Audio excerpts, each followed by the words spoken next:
থাম্বনেলে যেটা লেখা আছে, অর্থাৎ ঝালুয়ার বেড়ের জন্য দায়ী বামফ্রন্ট সরকার, এবং কেন, কি বৃত্তান্ত, এটা নিয়ে শুরু করছে আজকের এই ছোট্ট উপস্থাপনা। কি ভাবছেন? ব্লগ, ঝালুয়ার বেড় নিয়ে ব্লগ?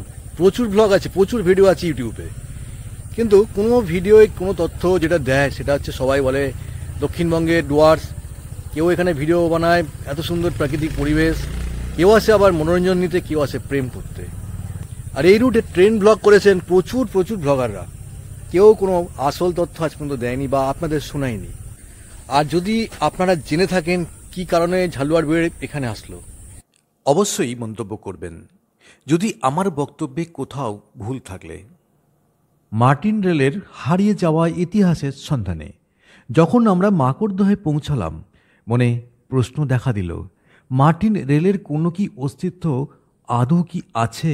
মাকড়দহে কিন্তু বোর্ডটা কিন্তু এখনো অব্দি আছে, মানে মাকড়দহ যে রোড, আর ঠিক মানে যখন আমরা বটগাছের দিকে এগিয়ে যাব, যে বটগাছটা আছে সেই বটগাছের ঠিক গোড়ায় আছে মাকড়দহ স্টেশন বোর্ডখানি এখনো। একটা সময় বাংলার বুকে দাপিয়ে চলা মার্টিন কোম্পানির রেল 60-এর দশকে তার উন্নয়নের গ্রাফ ক্রমশ পড়তে থাকে।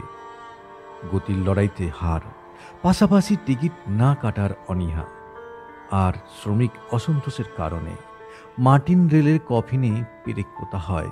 দিনটা ছিল 25শে নভেম্বর 1970 সাল।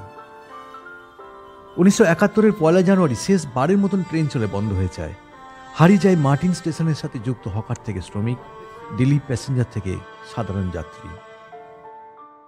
ঝালুয়ার বেড়ের মূল কারণ হচ্ছে বামফ্রন্ট সরকার। শুনলে বিশ্বাস করবেন না, একদম ঠিক। 34 বছরের শাসন নিয়ে আপনারা হয়তো অন্য কিছু ভাবছেন, একদম যাবেন না, রাজনীতি করছি না, কিন্তু ঝালুয়ার বেড়ের মূল কারণ কিন্তু বামফ্রন্ট সরকার। আমার সঙ্গে যে শ্যামলদা আছে, শ্যামলদা ছোট্ট করে ব্যাখ্যা করবে কি এমন ঘটনা ঘটেছিল। এখানে তথ্য যেটুকু পাওয়া গেল যে 77 সালে বামফ্রন্ট ক্ষমতায় আসার পরে, অর্থাৎ 69 সালে যুক্তফ্রন্ট ভেঙে যাওয়ার পরে 72 সালে কংগ্রেস ক্ষমতায় আসলো পশ্চিমবাংলায়। তারপরে তাদের যে কার্যকলাপের জন্য সেগুলো রাজনৈতিক প্রসঙ্গ, যাই হোক আমি সেখানে যাচ্ছি না। কিন্তু 77 সালে বামফ্রন্ট আসার পরে যে সময় বামফ্রন্ট সরকার এটাকে কেন একটু অনীহা দেখিয়েছিল, কি কারণ জানি না, তবে এখানকার সাধারণ মানুষের সঙ্গে কথা বলে যেটুকু জানা গেল যে কিছু বাস, লোকাল যে গাড়িগুলো রয়েছে সেগুলোর জন্য তাদের একটা ইউনিয়ন সেই সময় তৈরি হলো, তারা মার খাবে রেল চললে। 1970 দশকে মার্টিন রেল তার পাত্তারি গোটালো 1 জানুয়ারি। তারপরে কিন্তু এই রুটে আর কোনো ট্রেন চলতো না। সেই সময় বা আমাদের নির্বাচনী প্রচারে আসলেন আমাদের প্রাক্তন প্রধানমন্ত্রী প্রয়াত ইন্দিরা গান্ধী মহাশয়া, এবং তিনি কিন্তু এই হাওড়া অঞ্চলে এসে প্রচার করলেন যে না, মার্টিন রেল যে পথে চলতো সেই পথটিকে আমি ভোটে জিতান, আমাকে ভোট দিন, আমি কিন্তু আপগ্রেড করে দেবো।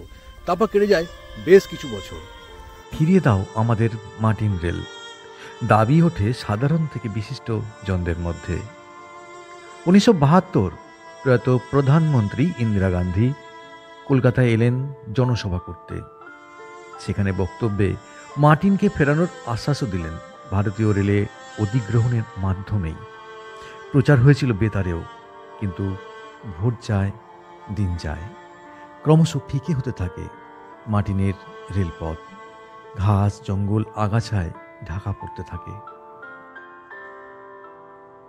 তারপরেও কেটে গেল বেশ কিছু বছর। 1982 লোকসভায় আমাদের পরম প্রিয় এবিএ গনি খান চৌধুরী সাহেব হলেন রেলমন্ত্রী। তার থাকাকালীন নতুন প্রস্তাব পাস করালেন দাসনগর থেকে মার্টিন রেলের অ্যালাইনমেন্ট ধরে ট্রেন চলবে আমতা এবং চাপাডাঙ্গার উদ্দেশ্যে। তবে অবশ্যই সেটা ন্যারো গেজ নয়, ব্রড গেজের। মাপজোক শুরু হলো, সাথে কোথায় কোথায় ব্রিজ নির্মাণ হবে তারও পরিকল্পনা করা হলো। কিন্তু বাদ সাধল বামফ্রন্ট সরকারের শ্রমিক সংগঠন সিটু, যা শুরুর দিকেই বলেছিলাম তাদের বাধা দেওয়ার কারণটা কোথায়। অবশেষে টাল বাহানার পরে সাঁতরাগাছি থেকে নতুন অ্যালাইনমেন্ট সার্ভে হয় এবং সিটুর শর্ত অনুযায়ী সেই রেলপথ যেন কোনোভাবেই মাকড়দহ রোডের কাছাকাছি না হয়। ভাবতে পারছেন?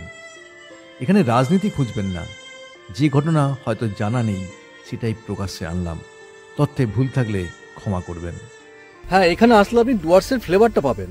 এখানে যদি আপনি একাকিত্ব ভোগ করতে চান আসতে পারেন, আপনি গার্লফ্রেন্ড নিয়ে আসতে চান আসতে পারেন। প্লিজ দয়া করে অন্য কিছু করতে আসবেন না, সেটা আমি বলতে পারি না। আমি যে উদ্দেশ্য নিয়ে ঝালুয়ার বেড স্টেশনে এসেছি তার একটাই কারণ হচ্ছে প্রকৃত ইতিহাসটাকে তুলে ধরা। ঝালুয়ার বেডের প্রকৃত ইতিহাস এই স্টেশন হওয়ার পিছনে কারণ হচ্ছে কিন্তু তৎকালীন বামফ্রন্ট সরকার এবং তার মানে শ্রমিক সংগঠন সিটু বা CITU।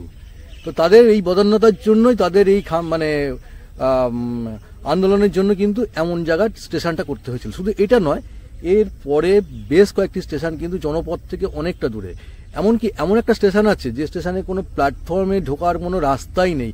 ইভেন নাও আজকের দিনে যেখানে বন্দে ভারত বা অমৃত ভারত স্টেশন চলছে, সেখানে সেই প্ল্যাটফর্মে ঢোকার কোনো রাস্তা নেই। দেখবেন নাকি সেই স্টেশনটা আপনারা? চলুন দেখাচ্ছি কোথায় সেই স্টেশনটা।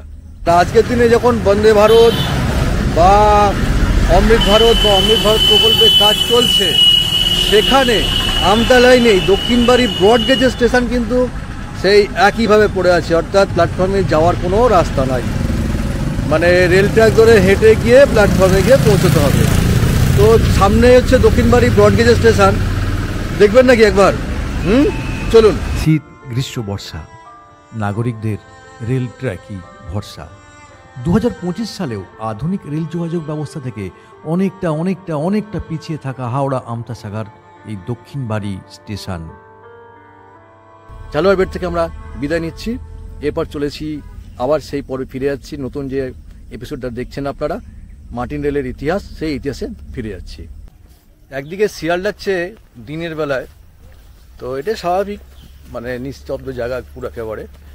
আর এইখানে কিন্তু কমিশন বেসড একটা টিকিট কাউন্টার কিন্তু বসানো আছে। প্যাসেঞ্জার নেই বললেই চলো। আপনি কি ট্রেন ধরবেন? তাহলে বসাচ্ছেন কেন এখানে? উনি এমনি বসে আছেন, সময় কাটাচ্ছেন এখানে বসে বসে, আমাদেরই মতন। তো এই পাশে হচ্ছে টিকিট কাউন্টার।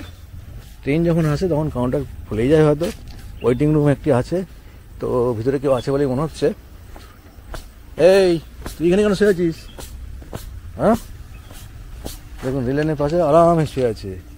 ট্রেনের কোনো ঠিক নেই কখন আসবে। ট্রেন আসবে, ট্রেনের টাইম ঠিক নেই কোনো, আর কি সমস্যা এই জায়গাটায়। তো চলুন এগোনো যাক। তো মাকড়দহ মোড় থেকে ডান দিকে রাস্তা নিয়ে নিতে হবে। ডান দিকে রাস্তা নিলে প্রায় 1.5 কিলোমিটার রাস্তায় চলে আসতে হবে হচ্ছে এই ঝালুয়ার বেড রেল স্টেশন। আর এত সুন্দর কার, এখানে অনেক কিছুই আছে, বন্যপ্রাণ অনেক কিছুই আছে। শিয়াল না, হনুমান ডাকছে। হ্যাঁ, এই সামনে কার হয়ে বেরিয়ে গেছে।